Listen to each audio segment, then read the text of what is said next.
Hi there, my name is Krista. I'm the author of The Radical Angel, A True Story. Please find links to my ebook, my social media sites, and to a link to find your birth chart in full in the description box. You can contact me for personal readings through social media until my website goes live at the end of June. You can also subscribe for weekly readings and for videos about other subjects that may also appeal to you. This reading is for Libra, Sun, Moon, and Rising. Take what resonates and leave the rest. If you find that something's not resonating for you, Libra, through this spread, do check the Always Astrology site to find out your rising and moon signs, and you can look those up and see if those help clarify anything for you. I'm going to be using 3 decks today. The Medicine Card Totem Animals, the Wisdom of the Oracle, and the Angel of the Oracle cards for 1 card at the very end for any additional messages or comments. This is a 3-card spread with the bottom of the deck card being the overall energy for the week of April 8th to the 14th. Forgive me for putting this up a teeny bit late, just sort of getting started here. So this is sort of my first foray into this, so bear with me. The central card will be the central issue, and then clarifiers to the side. Let's begin by shuffling. So, I wish for Libra all success, joy, and wellness. I invoke spirits of love, light, and beauty. I call upon Archangels Michael, Gabriel, Metatron, and Uriel to guide this reading in peace, clarity, protection, and wisdom. I ask Gaia to bless this reading for Libra. What are the general messages for Libra for the week of April 8th to the 14th? Looking for general messages for the sign of Libra.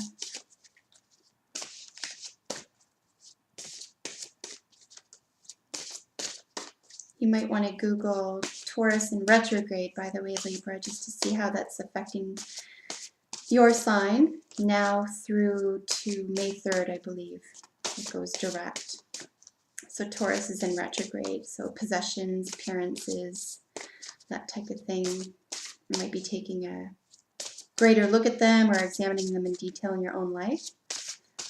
Taurus and Libra does share the planet Venus, so it may impact your sign more than other signs, notwithstanding the earth signs.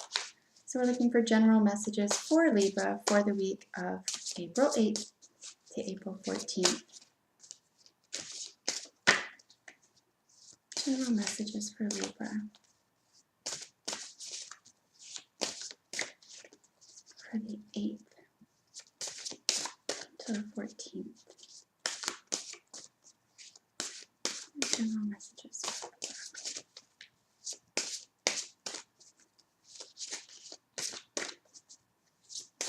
I am a fan of shuffling and not splitting decks and drawing from the cuts or the top of the deck. So if this is irritating, you can always skip ahead. But I do prefer that cards jump during shuffling. So I'm going to give this another couple of minutes. Don't want to go on too long. But there we are. So our central card is the Hawk. And the Hawk's keyword is messenger. And number 2 in numerology are partnerships. It doesn't always mean romance. It could mean business partnerships. And to the right as a qualifier to the Hawk is the Otter, number 8. Number 8 in numerology is foundation. So this is something in the material world for you. It could be anything you can touch, see, smell, taste. And again, the Otter is woman medicine. So this is a very feminine card next to the card of the Messenger, which is Hawk. And we're just going to get one more clarifier, and then we'll look through the bottom of the deck before moving on to the next deck of cards. We just need one more qualifier for Libra for the week of April 8th to April 14th.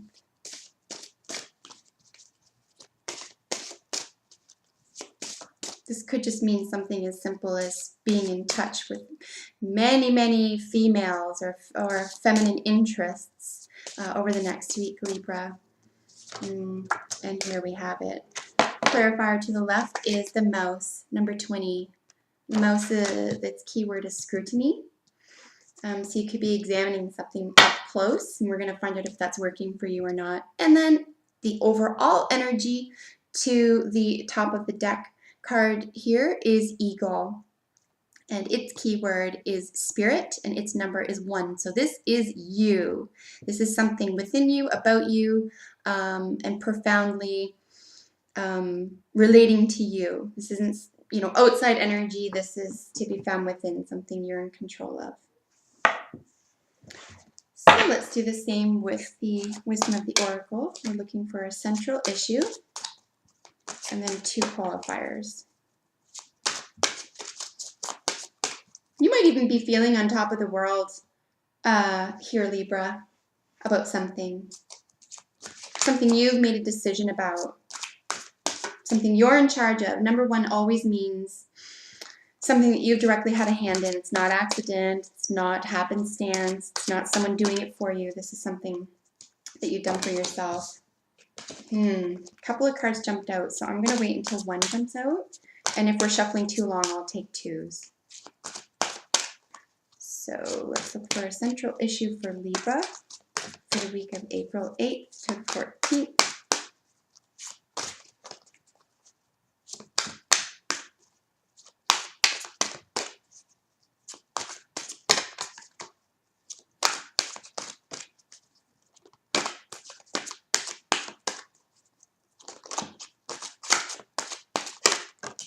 Round and round is your central issue on the bottom column. Its numbers are 25, which is 7 in numerology. 7 is magic.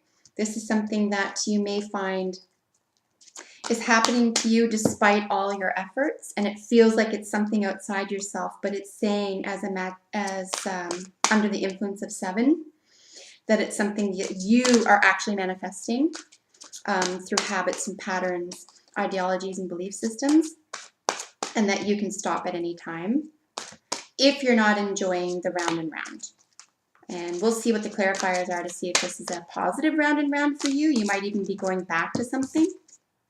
Ooh, peace. Number 23. Isn't that lovely?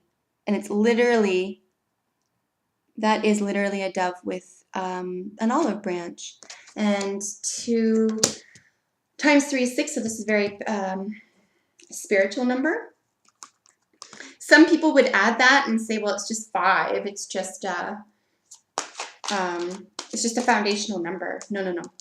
Peace. Any, doves and olive branches and eggs. Again, and it is the season of Easter. So, and the egg could very well be something that's happening in your personal life. You might find that you are in the process of developing something or creating something, as in the act of creation, or someone around you or you yourself is actually pregnant. So pregnancy or the act of creation, a lot of female energy here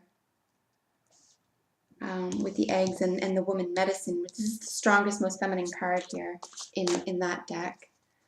But again, it could a pregnancy of an idea, a pregnancy, a gestation of a goal, if this is in your own life. But peace, you can't go wrong with peace.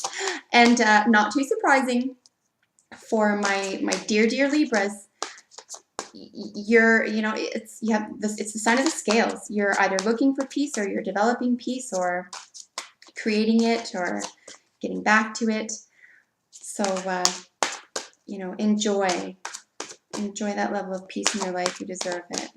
Libras are underrated as hard workers too. I know that people give you a lot of slack or flack, I should say, for enjoying things too much or being too much into pleasure. But you're one of the few signs that work for it. You're very hard workers, my dear Libras. May not look like it to other people, but I think what it is that you're smart workers. You work smart. And we just need one more clarifier to the left of our round and round. And then we'll look at the back of the card. Lovely. Chop wood. Not too surprised. What did I just say? You're a hard worker. You get things done so you can enjoy the pleasures in life. So 42 is numerologically number 6. So we're looking at more spirit. You might even be cleaning up ideas, concepts, feelings, patterns of behavior, with 6s being so prominent, and with the 7, the magic being in the center. You're very much in charge of what's going on right now in your life, and you are giving something up. You're making something work for you in order to achieve a sense of peace in your life. So good for you. And at the bottom of the deck, at number 16, so again, another magic card, is All That Glitters. And I'm going to look at what the authors of the cards had to say in terms of keywords, but we'll go ahead and explore the meanings together with the images and what is next to the cards here before getting into the final card. So, my dear Libra, let's look at Hawk up close. So hawk is a bird of prey, but its keyword is messenger. And again, you're looking at partnerships with the number 2 here. So let's see what some of the main themes the authors of the deck wrote about when describing hawk as a totem animal. So life is the initiation. It's sending you signals. This magic can imbue you with the power to overcome a currently stressful or difficult situation. And again, with the round and round directly underneath you, it could be something that you're like, look, I've been here before. I've done this before. This is happening a lot. I think I might want an end to this round and round. Or if it's working for you, say, oh, okay, I know what to do next. I've been here before. I know what to do next. So I'm not seeing a lot of agitation here or even difficulty. I'm just seeing something that you might be, going over and over that may not be working for you, but let's just see what it says ahead, that this could also be the mark of the birth of a child or a celebration of something. And again, when I said here before looking at the book and moving on, these cards together speak of a gestation period. So the birth of a child or the birth of a concept or an idea or a move even, or a strategy, a move, being in the physical world, or a move being, a plan of action. So something is gestating for you or near you or around you in your life. It's filled with responsibility. And it's interesting that you have mouse, which again is 2. So this is partnerships, right to its left as a clarifier. And these two are opposites, oddly enough. Hawk circles at a distance. It has a higher view. It has omens and messages from spirit, literally. Even stuff you've been through before or things you feel. As opposed to mouse, which its keyword is scrutiny. And it is literally the hawk's prey. It's on the ground. It's up close. It's seeing everything. It feels with its whiskers. It's feeling everything. It feels the pounding on the ground when other animals walk by. It's super sensitive. But this doesn't have to work against you. But it's asking that you don't get sucked in or succumb to it. But in this process of scrutiny, in the critical thinking, as opposed to being critical of yourself or others. So I would even add that right there. Critical thinking is wonderful if it's cleaning up old stuff or getting rid of stuff. But watch that you're not being too critical of yourself or others. It's to be aware of signals and grab opportunities. Okay, so let's move on and see what the other cards are in relation to this. So you have 8, like I said, woman medicine, the otter. Lovely, lovely artwork. You'll notice all the artwork in the cards that I chose are just stunning. I just love it. I see something different in the paintings every time. They're just beautiful. So number 8, woman medicine, is literally female energy. So if you're a Libra male watching this, or you're an individual who identifies as a male, this is saying, this could be a benefit to you. Don't forget the energy and the power that comes with the female side of life, which is, even playfulness, kindness, communication, community.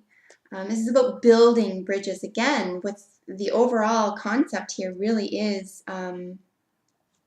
building something up, creating something, and being exposed to or being in alignment with female energy.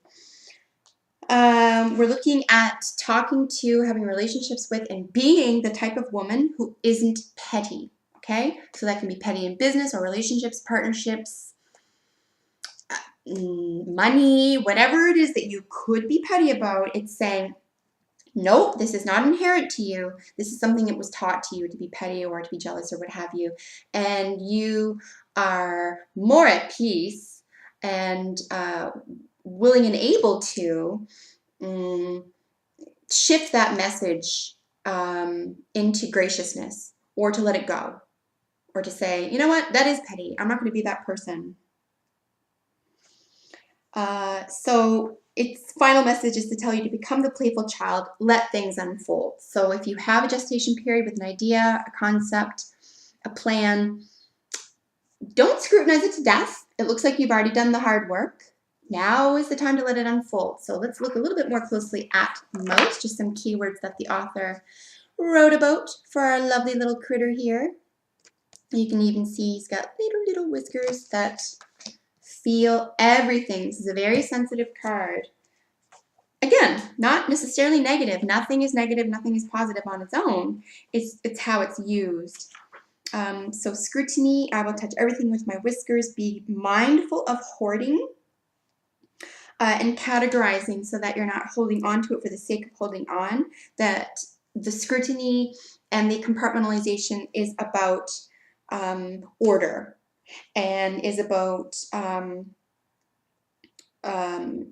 systemization, so that you know what's what and you don't have to constantly revisit it and wonder, where does this go? Where does it belong? No, do it once or twice though. If you're revisiting something in a scrutinizing way over and over and over, a concept, an idea, a job, whatever, I would say you probably already know.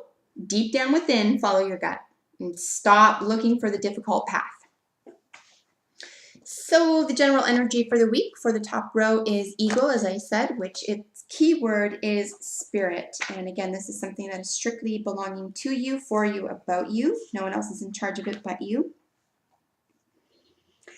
It is attacking your personal fear of the unknown. Feed your soul. Reminding you to take heart and gather your courage. This could literally be, this gestation period for you, this plan of action, this actual pregnancy, whether it's you, someone in your family, someone that you know, or the pregnancy or gestation of a plan, let it be, because you've already done the work, you've already made the effort. Now you can sort of just rest. You can let it sort of come to fruition for yourself and have courage to follow through and stop scrutinizing it and maybe even worrying about it. Just let it be. So let's look at the central issue at the bottom column. We have the card Round and Round. Again, it's the card of magic. So let's just look at some of the keywords that the authors who developed the cards wrote about for number 25. And we have the spiral quality of events when a lesson isn't quite integrated. Cycles you are challenged to break. Revisiting a pattern from a new perspective. And I'm actually going to equate these two cards together right now. This is something, whatever's going on here is asking you to actually give it a break so that you are able to see it from a different perspective. And how interesting that the general energy overall is over here, because Libra, like I said at the beginning, you're a smart worker, but you do take delight in pleasures. And this might be saying, is it working for you? Those types of pleasures, do you want to be associated with those? Do they really bring you peace? Do they really bring you friendship? Or are you going around in circles? Are you doing the same thing over and over again without examining it in detail and getting what you think you want, but it's never quite fulfilling. So you're always, wanting more or looking for more, feeling just a little bit dissatisfied. You don't need to do that. If you examine things once and for all and say, this works for me, it doesn't take anything from me, and I like the way I feel when it's done. Keep doing that. If you say, I like this, it works for me, and I don't like how I feel when it's done, I'm going to say very clearly at this point, allow yourself the peace of mind and get rid of it. Don't do it anymore because it's not worth it. So let's look at peace. It might be pretty self-explanatory, but we have peace on the end there, again with the dove with the olive branch and the egg. So lots of fertility symbols here. And the highly feminine card above. So some of the keywords for peace are freedom from attachment, radical acceptance. How beautiful is this? This is beautiful because you have done the hard work. You have been compartmentalizing and scrutinizing, and you know deep within what works for you. There's no need to take, and you're ready to give it up. You're ready to give up what doesn't bring you peace at the end of the day. And this is a big moment for you, Libra. You've worked hard for this. Even if no one knows and it's something internal and private to you, you worked hard to achieve this place. So you should be proud of yourself for the work that you've done here. And let's look at, and again, this is the very highly spiritual card, as well as this card, which is chop wood. We're looking at another number 6 here in numerology. So highly spiritual. And what do the authors have to say about chop wood? Let's get the general messages here. 42. And being grounded in everyday experience, humility. So again, I feel like I'm repeating myself at this point, so I will move on, but I will suggest that you already know what the answer is, and ultimately, and I'm not talking about gold and treasure and haircuts and cars. I'm talking within. How do you feel when whatever it is over, when it's done? Conversation's done, the work is done, the plan is done, the cleaning is done, the assessment is done. How do you feel? Because if you feel at the end of whatever activity or concept or notion or examination, if you feel bad at the end of it, this is saying, you know what? Be humble enough to let it go. You don't need it in your life. You don't need to keep examining it. It's saying you're okay with the natural world and you're okay giving things up, because making room for something new is the only way to bring new things in. And pregnancy could be an actual child, the gestation of an idea or what have you that I mentioned at the beginning here. If you can't let go, you won't have room for the new. And then the general energy for the week is all that glitters. And this is the card 16, which is 7 in numerology. It's the card of magic. This is something that you do for and by yourself. It's something that can be manipulated by general energies or others. So be aware of that. You could get anything that's magic can be manipulated by others, entities, or yourself. So just be aware that you're not getting sucked into something here. And all that glitters, we know how that ends, isn't gold. So this is the card that's going to speak to that generally. It says a need to see beyond the superficial, the desire to don a mask or dress something up to disguise its true nature, trying to be something you're not, chasing after every sparkly new thing, being mercurial. So generally, it's time to put your feet in the ground, to have some humility. Don't get hoity-toity. Believe in yourself. Follow your instinct. You know what's best. And that you might be pulled in or sucked into maybe old energy that when you scrutinize it and examine it, you find when you ask those questions, does it work for me? Do I like it? How does it make me feel? You might find, hey, you know what? I'm not too keen on that anymore. So just something to think about for the next week. And let's look at any additional messages from the Angel of the Oracle for our dear Libra for the week of April 8th to April 14th. The additional messages for Libra for the 8th to the 14th. And support. Beautiful. This is actually another gorgeous card. No surprise. I love all the artwork. Support literally has the earth surrounded by 6 angels. You have a lot of sixes. These are all women. These are all ascended masters. There's the maiden, the mother, and the crone. I think there might even be a little elf, a fairy elf. Sorry, they're not all women. Not all women, but a lot of generous, spirited energy here, and they're all very healing and supportive, as its keyword suggests. So you may be around women or female energy or female enterprises where you are not only supplying a lot of support, but getting a lot of support. You should be very proud of yourself right now, Libra, for being able to be there for other people when they need you, and for also being in the position to surrender and allowing other people to help you when you need it the most, and being honest about that. So I hope you enjoyed that reading, Libra, and I look forward to seeing you next week for your weekly reading. Take good care of yourself.